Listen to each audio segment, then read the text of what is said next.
Hey guys, yeah, not a good market. Not a good market, as I've been saying, and we've been talking here. It's just not looking good. I mean, I would like to be here and come here all happy and smiling and everything, but it's not. I mean, the hedges are working. A lot of things are deteriorating. The Nasdaq took a pretty big beating today. A lot of stocks were down more than 10%. Um, I want to walk you and show you a couple of things in here, but it's just a bad market, and it's been telling us that is bad for weeks on end with the way it's been acting. So, are we at the precipice of a crash? Who knows? Who knows? It's not. You can't just say yes. But it's not. Things are not acting right, and a little bit of protection here is needed. Could we turn and go higher? Fuck, this market is crazy. Of course you can do that. But so far it just hasn't been acting well, and you see a stock in Nvidia breaking like that. That's also not a good thing. You see many of them. APP, there's I can run through a lot. Crypto's not acting well, so we're in the month of February. This is not such a good month overall. uh, let's take a look at some counts and see what they're telling us. But I've been looking at this and I'm like, where is this going? What's going on in here? Do we still have a corrective move? Is this still a some kind of W triangle and X Y wave for another fourth wave? I don't know, and nobody knows, and nobody can tell you exactly what it is. No matter how much experience and how many cons they've run in their life, and it's as difficult as they come, and it's fine. It doesn't have to be easy, and we don't have to figure it out. What we do have to figure out is where do we protect? Where do we protect? And if the Nasdaq is acting the way it is, after it's trying to make a break higher and it's failing and continues to fail, then you got to protect the upside and you got to get ready for downside. So if it turns and goes back, then there's another protection that just goes down the drain, right? Another money lost in some puts. But if it works, then at least there is some kind of a safety net in here, depending on how aggressive one wants to be. That's to each his own. But if this was a fourth wave triangle and an A, B, C, D, and E, and we had a final push in a very short fifth wave, mind you, could be truncated, and you have a wave one top already, then this is just the beginning of a larger wave two, and it could be 1, 2, 1, 2, 3, 4, 5, 4, 5, wave A, then a B, then a C. Who knows how that's going to go? It could be complex. It can be anything it wants other than a triangle in a wave two. Okay, so we'll see where this goes. The problem that I have is with the S&P. The Nasdaq, it's been a bit easier in terms of the way it looks and the way it breaks. I mean, if I go here and I show you the Nasdaq, I mean, look, right? We're below. This is the consecutive second day below the 50-day moving average after this breakout up there. Okay, look at the volume too. Okay, this is not like a peanut volume. It's pretty serious, which means that people are looking at this and they're trying to diversify, and they have been diversifying. If you look at the ratio with staples versus discretionary, it's in the favor of staples. I told you there is things where they show buying just through gaps, but intraday it's actually been selling, so there were signs in there. Now look at the weekly time frame. I'm just showing you the weekly time frame in the Nasdaq. Look how you're coming down below 60 RSI. That's just not good. Not good. If you're in a bullish, you want to stay above 50, and we'll see if we're gonna hold.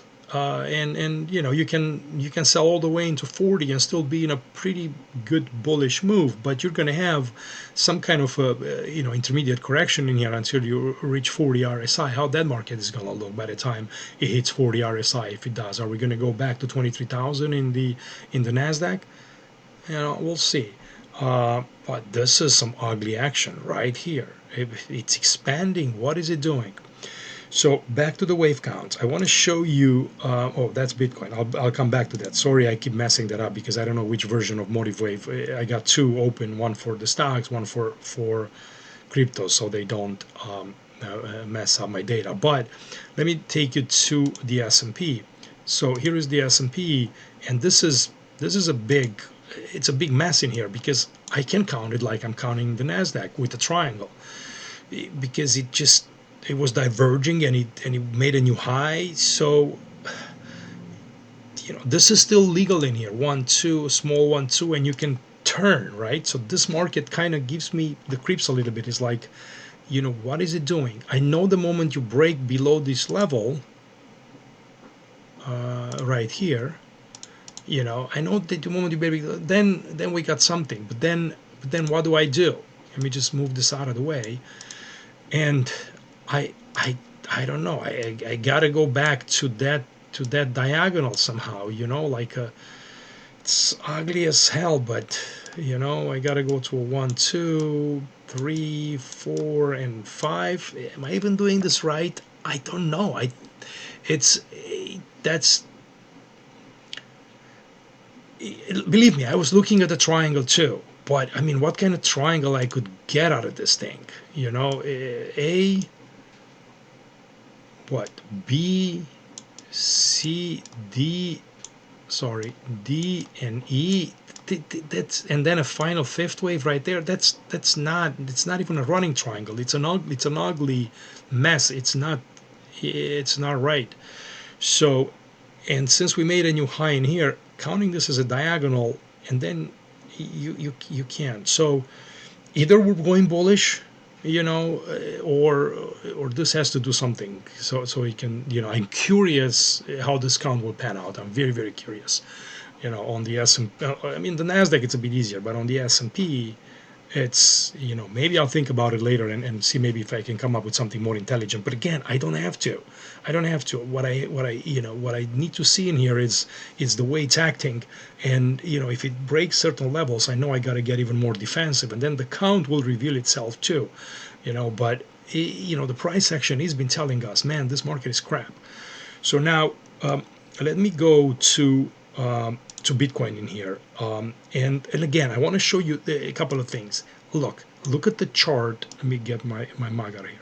Look, on the left, you got the weeklies. Okay, and sometimes maybe you get tired of hearing me, talking about the same things over and over again. Bitcoin, S&P, Nasdaq, a few stocks here and there, same count, same things, because this is the markets that are giving you a lot of direction, and they're showing you kind of what's going on with the money. I don't have to look at a lot. Well, actually, we look at some other stocks that are like leaders and how they're acting and where the money moves, right? But these indices give us the direction, the signs. Look, Bitcoin, look at this chart, and you tell me that is bullish. Okay, so I hear people saying, I want to buy Bitcoin, I'm buying Bitcoin down here. That's fine, you can buy Bitcoin. I mean, I don't have a problem. You can close your eyes, nobody knows nothing about the market, and it's just buying Bitcoin. Your dollar cost average is coming down, even better. I'm going to hold until I die. That's fine. But look, in terms of the price action in here, there's nothing on these candles that are telling you, and this is a weekly time frame. They're very important because this is what shit matters on the weeklies. You look at this thing, and there is just nothing here. Look, there was a failure back here, and there was another failure. But you see how these two formations look the same, almost the same? Signs that the market is crap. So it's coming lower. We're trading 72.7 with no signs, and I don't need to go to the daily to see a sign. I'm going to see it on the weekly. And if you want to stay, of course, if you're going to go to a 1 minute chart, you're going to say you find a low in the market. Or if you go to a 1 hour chart, you're going to find a low in the market. You're not. Or if you do, it's very hard and you're going to get run over many times. This is the chart that's going to tell us. Do you see this candle back here? This blue candle? In hindsight, look at the volume that came in and look how it reacted and from where it reacted. Now then you can have a reason to say, but even then you're still below the average. And by the time the next week comes along, you can start to get involved.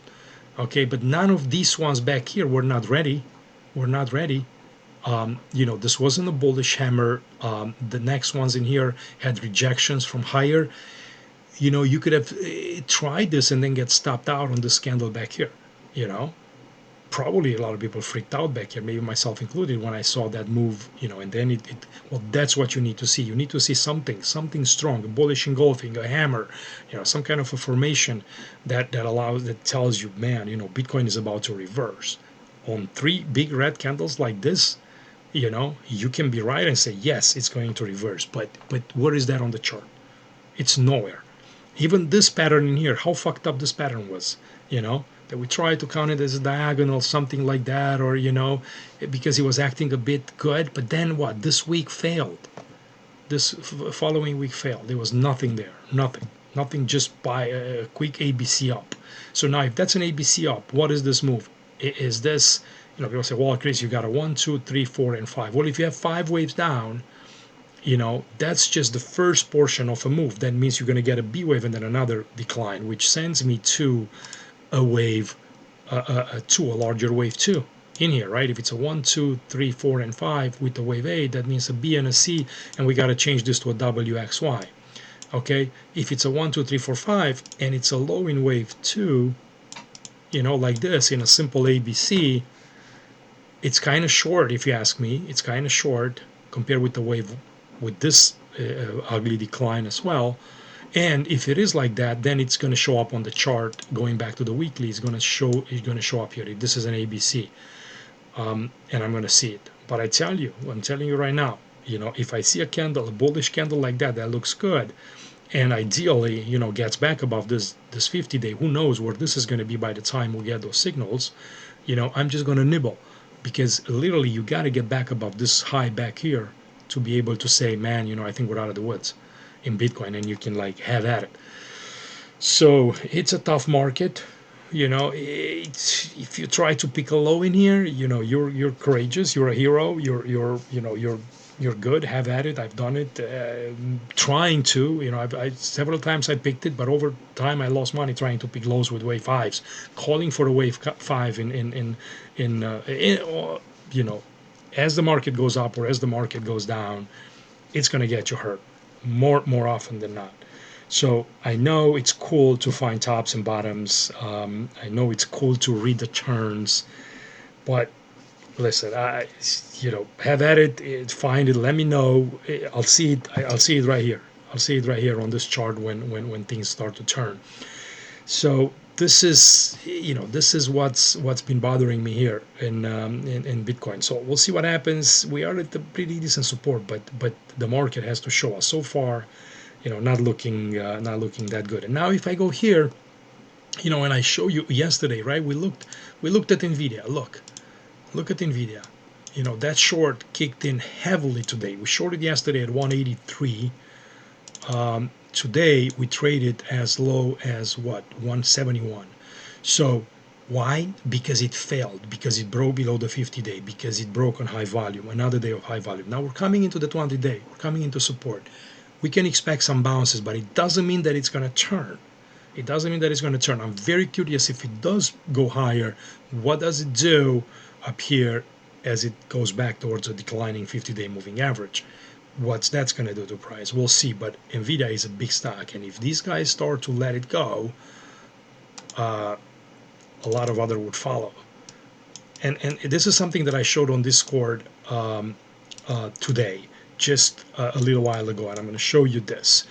Okay, this was the failed in Nvidia, but look at Credo.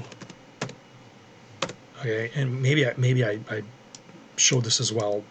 I forgot. I'm getting old here in YouTube videos. But look at the weekly reversal in Credo. Look what Credo is.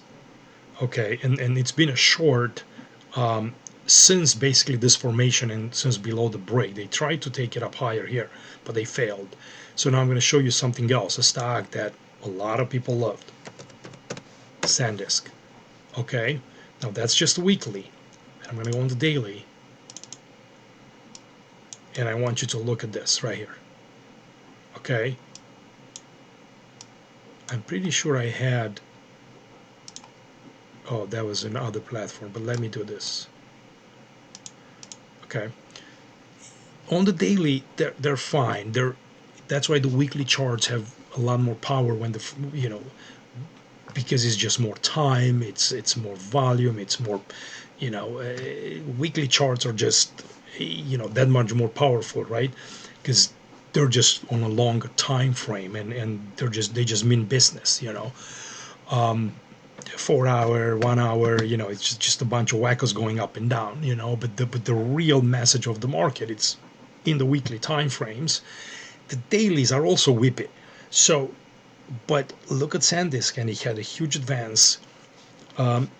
What's going on in here? I am short. We'll see where this goes, but this formation in here tells you that this could be a massive top in SanDisk. And when I say that you want to call a top in a wave 5 in a move, it's got to be verified by the price action and by the way the structures look on the chart. And I would not fault you now to say, okay, this was an ABC, some kind of a triangle in here, and you go up in a 1, 2, 3, 4, and 5, that you could start to argue, that you might have a top in place and a fifth wave top. Doesn't guarantee it, right? But at least there is an indication, there is a formation there that starts to show. And if you look at the previous day, this day in here, look at the sell-off, look at the volume back here, right? This was the first sign, and then it goes up on earnings. SanDisk goes up on earnings, and then it fails. It goes a little bit higher, creates this shooting star, whatever, and then it comes down. Now, this is a company that hasn't been making money. Now it's starting to make money. And these guys have been pushing the price like crazy. What it hasn't had good earnings. Now it's the first one that it showed good earnings, but look how much they priced in. That's why when people tell us like, oh, look at the earnings lines, look at what the stock looks ahead. You can tell me all you want about the earnings, but you can tell me what the earnings are going to be a year and a half from now or 6 months from now, because the stock is going to price it in. So maybe they already priced in all these good earnings that are going to come over the next year or couple of years. I mean, God damn it, the stock moved from 50 to 700. And it could very well be already a 5-way move, and we're looking for a 3-way setback now. So the truth, it's always in the price. The truth is always in the price, and the price looks ahead. That's something I think I've noticed over years. So definitely interesting market. I am, a bit excited. Maybe I have a bit too much coffee, but I'm gonna get out of here, and I will see you tomorrow and see how the market acts. Maybe it's gonna turn and go to new all-time highs. If I look at the S&P, this is the daily. Look, the weekly, it's not convincing. I'm looking at an RSI that's about to drop. The volume was high today. So one day I'm going to do a video and show you the tops from previous markets, how they form, and how much of this bullshit would happen before the market actually start rolling over.